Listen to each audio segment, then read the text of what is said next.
Okay, here's a video on how to repair, or it's one of the possible repairs. I can't say that all these boards are failing in the way that this video is going to show, but the ones that I've seen, Panasonic TVs tend to use really high quality capacitors, and have not found any of these capacitors to be bad. MOSFETs and power rectifiers, bad solder connections. I mean, I had trouble finding those, and I was pretty much at my wit's end on what was going on with these boards. But I know that people were repairing them. Found out that it's a thermal fuse that's actually hidden in one of the inductors.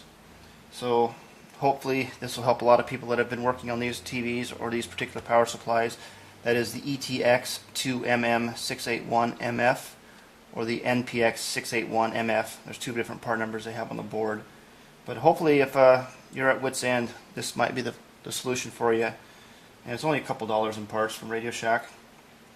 And just for a brief outline on how these boards work, AC line comes in here, you've got noise filtering, and then you have a power factor correction circuit, which is this chunky inductor, this little controller IC here, and there's a little module on the back side with a square wave rectifier, diode, and a trio of MOSFETs.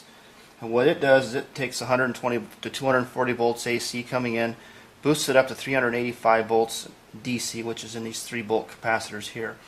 And the idea for this power factor correcting circuit is it keeps power surges from the plasma TV when the screen gets bright or dark from being pushed back into the wire grid. It causes lots of noise, and power companies get really upset about that. So this is kind of like a smoothing circuit, I guess is kind of the way to think of it.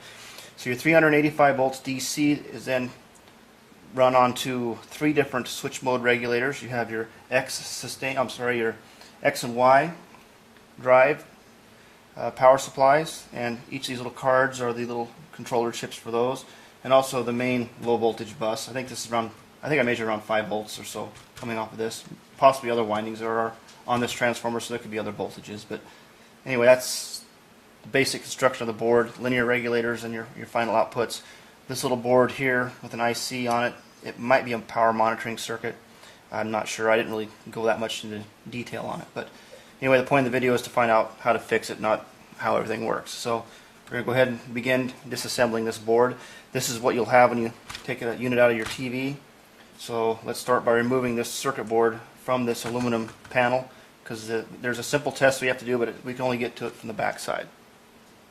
Okay, with the assembly flipped over, you have a lot of screws, a lot of screw holes. So just to make sure you know where everything goes, I take a paint pen, or you can take a Sharpie marker, and just mark each screw with a little dot. That way you'll have a little ink or paint mark where the screw went to. And then using your Phillips head screwdriver, just start removing all these screws.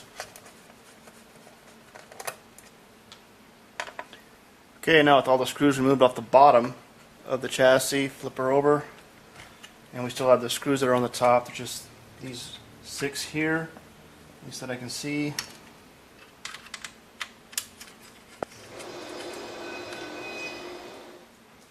Okay, with all the screws removed, all the stuff that's holding the board are some little plastic standoffs. So take a pair of those pliers, just gently squeeze the standoff in, and just slowly lift the board up off the aluminum plate. Okay, with all the retainers, standoffs released, go ahead and just lift the board off the aluminum. There are some plastic insulator sheets. You have all your different power modules here. Don't need to worry about those. Okay, on this actual repair, you're not going to be removing any components, but I do happen to have one part here. This is the part that I found that has the problems. It's this transformer. It is part number BZ16GA, and this is one that I've removed from a board just so you can kind of get an idea what's underneath it for those that are a little more technical savvy. It's pretty straightforward. You got a primary winding here. Got a secondary winding here on the top, and if you zoom in, you can look really close. You'll see there's 2 little small wires wrapped or embedded. Actually, on the surface of this winding is a small thermal fuse, and when this transformer reaches, it's a fairly high temperature. It's 150 degrees centigrade. That fuse goes open circuit and basically tells the controller to shut the system down. Now I've seen these boards in brand new TVs that have no hours, TVs that were damaged in shipment with broken screens, and this transformer already has discolored the board. So this thing runs hot, very hot, I think, during normal operation. So I don't know if there are other problems in the TV that cause this, or if it's just an overheating issue. Because from what I have understood, that even putting in new boards, after the few years, they also fail. My suggestion is to have a fan, some kind of a small fan on the back of your flat screen blowing air. That'll probably solve this from being a problem anymore. But anyways, this repair is to get the power supply working, and it should correct the problems, but for long-term operation of the TV, you need some way of adding additional cooling. So anyway, that's the thermal fuse. Here's the thermal fuse out of another transformer I took apart. This is an open circuit one, and it's hard to focus on that, but it's 150 degrees centigrade with a half amp rating. Half amp rating has nothing to do with the safety of the circuit, because there's a bunch of resistors in series with it, little SMT 1/8 waters, or probably 10th waters actually. So it just goes to a sense pin on the controller chip. So the half amp rating is not important. It's just the temperature at which this thermal fuse melts. They have a metal in there that melts at a certain temperature, and there's a little spring that releases, and it goes open circuit. It's just for safety. But anyways, that's just to show you what's going on. These components you will not be removing from the board. You will not be unsoldering anything from the board. This is a relatively easy repair. So this is just to show you what's causing this problem. And again, I stress this is not for all power supplies. This is just my experience, and for those of you who have worked on these and can't figure out what the heck's going on when all the capacitors and all the MOSFETs and diodes, everything seem to be okay, it's probably going to be this little guy, or at least to investigate this option, because it's worked for me already. Okay, the location of the BZ16GA transformer is right here. So all you do is going to flip the board over.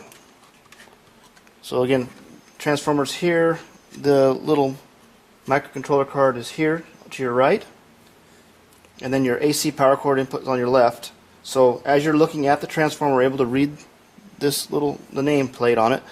Just flip this guy over, and the area we're going to be concentrating on is just the back side of the transformer, which is right here. And I'm going to go ahead and zoom in on this and show you exactly what leads you need to test for open circuit. Okay, here's the back side of the board as it was just flipped over, and I've marked the two pins that are to be tested with 2 dabs of yellow paint. And so I'm going to zoom in really slowly so you get an idea where it's at relative to the entire location of the board. So if you look at the transformer pins, the 2 yellow dots, which are these 2 right here, basically on the left side, the very first one, it skips an unsoldered pin and goes to the next one, and they're the ones that will have the little SMT resistors. There's a set of 2 right there, there's a little set of 2 right there. Continuity meter. I can measure resistance on this one. I suspect it'll be open, and it is. So we have an open condition on our thermal fuse, which basically tells the controller to turn the board off. Okay, so if you do have the open fuse, then let's go ahead and make your parts run. First thing you'll need is this item from Radio Shack. It's item number 2701320. Once again, it's 2701320, and what it is, it's a thermal fuse. So that little guy right there, obviously it's bigger than the original one, but we're not going to be putting it in the transformer. It's going to be sitting on top of it. It's a little bit lower temperature, 139 centigrade, versus the other one, which is 150, but it's not going to be as close inside the transformer, and it does give you a little extra safety margin. So that's the part right there. Again, it's 2701320. You're also going to need a couple pieces, 9 to 10 inches of 20 to 22 gauge wire, and also some high temperature RTB silicone. You can use Permatex. It's part number, or item number 81160. Any automotive supply store, Shucks. I don't know if it's have Shucks anymore, but Kragen or Pep Boys.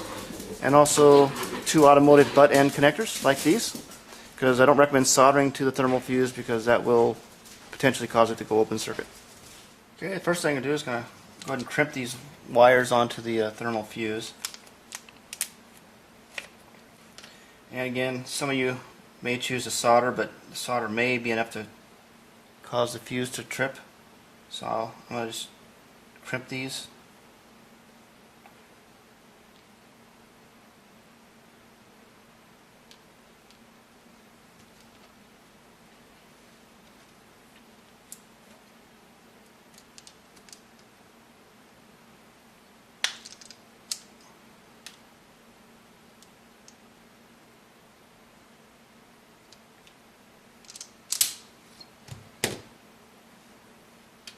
One side, do the other. Go ahead and just trim this other one down a little bit.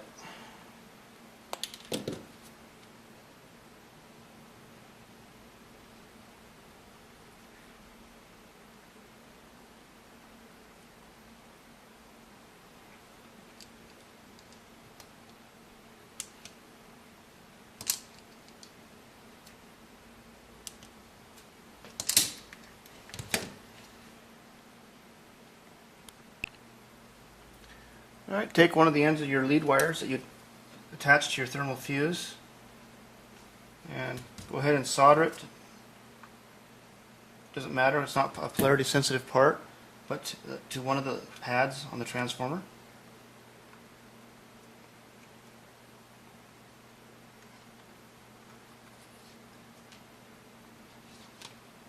And repeat on the same for the other side.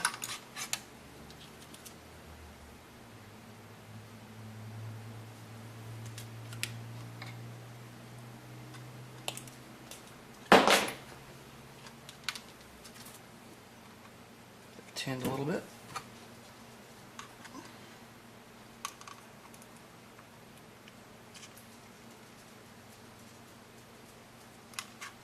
Like so. And with your continuity meter, give her one final test.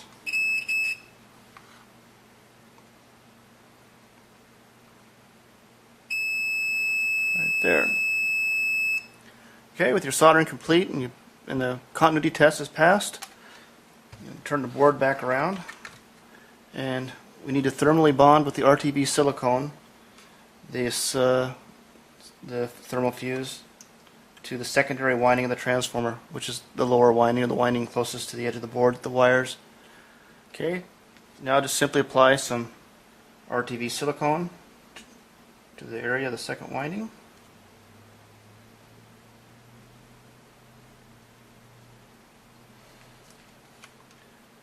Set your thermal fuse into the silicone.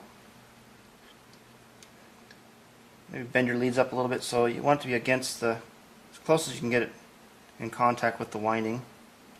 This has been working as far as a good repair. And all the safety systems in the TV are there. You still have the thermal protection. If the thermal fuse does go bad again, at least you can get to it. As far as, like I say, why it's doing this, I'm not aware there are any other problems in the TV. I think it's just a part they have that's just running too hot with lack of cooling or air circulation. So I hope this helps some people out there. That's about all I can say. Thank you very much. And I'm just kind of curious in your feedback. Let me know if anybody has had success besides me with this repair. Thank you.